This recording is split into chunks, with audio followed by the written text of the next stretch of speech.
Well, I want to start with the accusation of the occupation. Israel was minding its own business ever since it existed. It reached out to the Arabic world. It wanted to have peace with the Arabic world. In 1964, when the PLO, the Palestinian Liberation Organization, was founded, the West Bank was in the hands of Jordan. It was Jordan. And Gaza was in the hands of Egypt. It was Egypt. So the PLO was founded in 1964, not because of any occupation. They wanted to drive the Jews into the sea and get rid of every single Jew in the Middle East. Israel tried repeating. The only reason the Palestinians lost in 67 and they lost Gaza and the West Bank is because they preempted an attack against Israel. And over again, Israel reached out to them to make peace with them. In 2000, Ehud Barak offered them 97% of the territories back, and they refused it again and again and again. In 2005, when Israel withdrew out of Gaza, they said, okay, we're going to give you your own state. We're going to give you your own territory. Israel forcibly removed its own people fighting the IDF by force, removed them out of Gaza. Not only to remove the people, they dug out dead Jews' bones from the cemeteries because they knew exactly what the Palestinians are going to do to the cemeteries. So in 2005, when Israel withdrew out of Gaza, there wasn't one Jew alive or dead in Gaza. They turned over the key to them and said, okay, great. Now build your own place. You are independent. I know people that Israel even left them the greenhouses. Israel was exporting 50 million flowers to Europe in 2004 out of Gaza. The greenhouses, the fruits, the vegetables, the flowers. They left them to the Palestinians so the Palestinians can start they can have an industry where they can support themselves. I know a businessman from New York who even raised $14 million to make sure the Palestinians will be able to get paid salaries as they move over and they continue building the greenhouses. And what did the Palestinians do within 24 hours after Israel withdrew? Not only they destroyed every single Jewish synagogue in the area, they destroyed the greenhouses, ripped out the pipe, and even stole the copper out of the pipe. And then they had an election.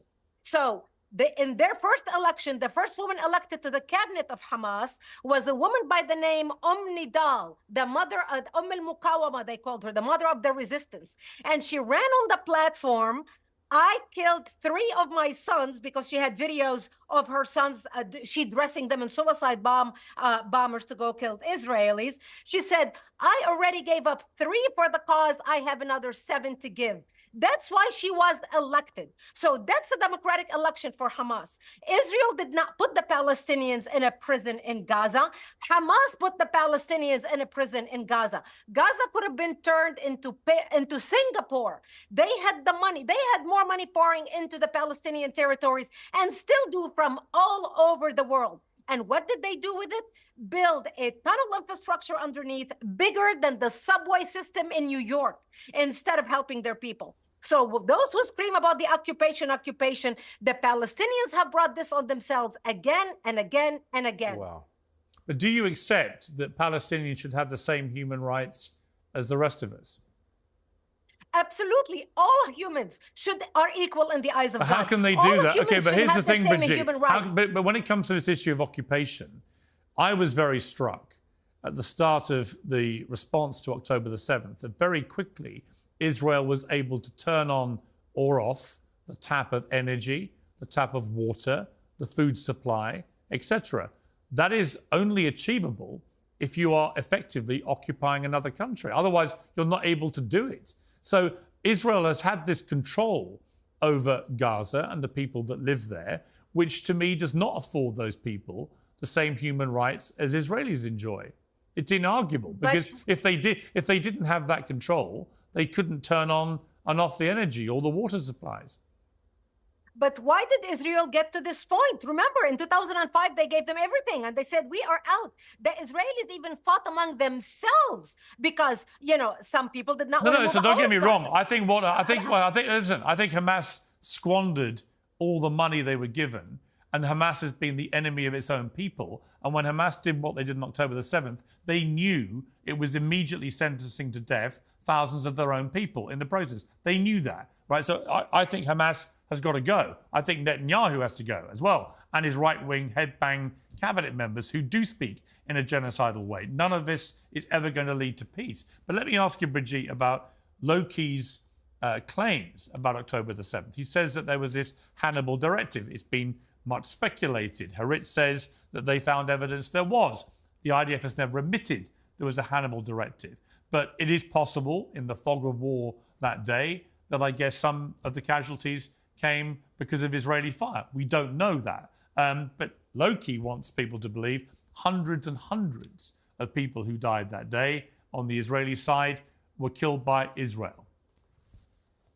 I don't believe that. That has not proven. And if I have to choose between believing the Hamas talking point, who control the Ministry of Information, and the Israeli IDF, I would believe the IDF, because I have lived in Israel as a Lebanese. At one point, I had a home in Lebanon, a home in Israel, and my boyfriend who lived in the West Bank at that time. And I worked as a journalist. And knowing how the IDF operates and knowing how the Israeli military operates, they operate by rules. They don't invent information like Hamas does. And when you are in the throes of things like what happened on October 7th, a lot of people do not know a lot of the facts that happened on the ground. But we do know one thing, that Hamas committed such atrocities, and we're so proud filming it and showing it, that will give you goosebumps, that a lot of people can get sick, they cannot view it. And I'm shocked that Lowkey hasn't even viewed the footage. You have to view the footage to understand the monstrosity of the crimes that were committed on that day. Yeah, I mean, I watched this BBC documentary which had all the footage from the music festival. And honestly, Lowkey, it was one of the most sickening 2 hours of my entire life. Have you been on social media for the past year? Yes, I have. You have seen a constant stream of mutilated children. You have seen a constant stream of people being lifted up out which of you're very the rubble. keen, which you're how can you even bring into the conversation 2 hours of footage in comparison to 12 months and 77 years of this type of treatment? So the deaths of But I have a question for the guest. I would like to ask this question. Now, the organization Act for America, which you represent and are a part of, seems to be quite the patriotic outfit. It's also been criticized widely as Islamophobic, but I have some questions about the finances of your organization. It's funded by the Fairbrook Foundation, which has funded the Central Fund of Israel, the Zionist Organization of America, and also illegal settlements in the West Bank. In addition to that, your organization, Act for America, has been funded by the Becker Foundation, which has funded Christians United for Israel and the Israel Project. In addition to that, your organization was also funded by the Emez Foundation, which funded the Israel Project, the Central Fund of Israel, and the Zionist Organization of America. How, in any way, do you stand for peace when the organization which you front and presumably are employed by is also funded by organizations that are invested in illegal settlement in the West Bank?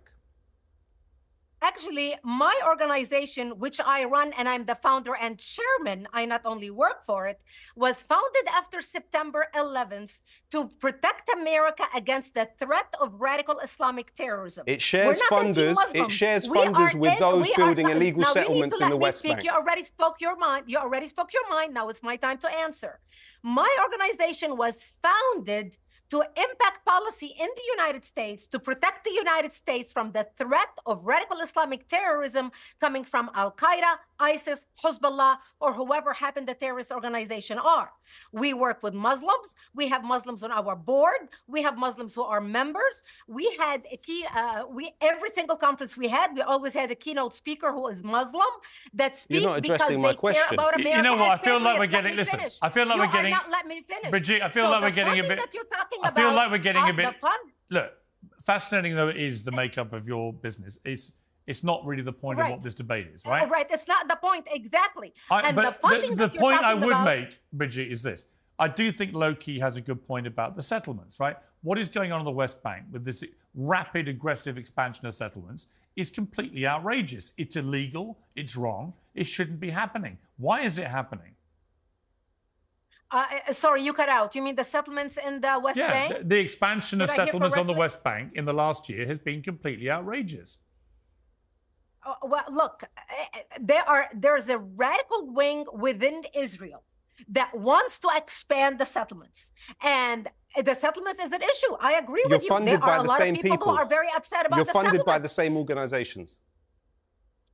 What does this have to do with the funding with what we're talking about? They are Americans who support the funding of protecting the United States, not Israel. Our work is devoted to protecting the United States. We have the documents. They fund settlements. Let's get back to the bigger picture. Please. So, Brigitte, do you condemn the expansion of the settlements in the last year on the West Bank? Say that again? Do you condemn the expansion of the settlements on the West Bank in the past year? Yes, I do. I think they are going overboard with the settlement. Okay, good. I think somebody needs to revisit looking at the settlement and how they are expanding. Then that's good. Lowkey, do you condemn what Hamas did on October the 7th? I have a question for you. Well, hang on. Based on you what stop you asking just said about questions for a settlements. minute. I'll answer your question in a second. She's made an admission that she condemns it. No, she condemns the expansion of settlements. Fine. Lowkey. And these people also fund Lowkey. her. At some point, you are going to... Lowkey, you are going to answer some of my questions. Which I have done. Okay, do you condemn what Hamas did? You've already asked me that. Not directly, you haven't answered. I will not condemn people based on Israeli military talking points. Okay, good. But I have a question for you. I have a question for you. You don't condemn mass murder? Obviously, I condemn mass murder. You won't condemn it by Hamas? You're talking about a specific political context in which the information No, I'm talking about mass murder of people on October the 7th. By the Israeli military. You see, it's just absurd. So I have a question for you. I think you lose all credibility when you say that. I have a question.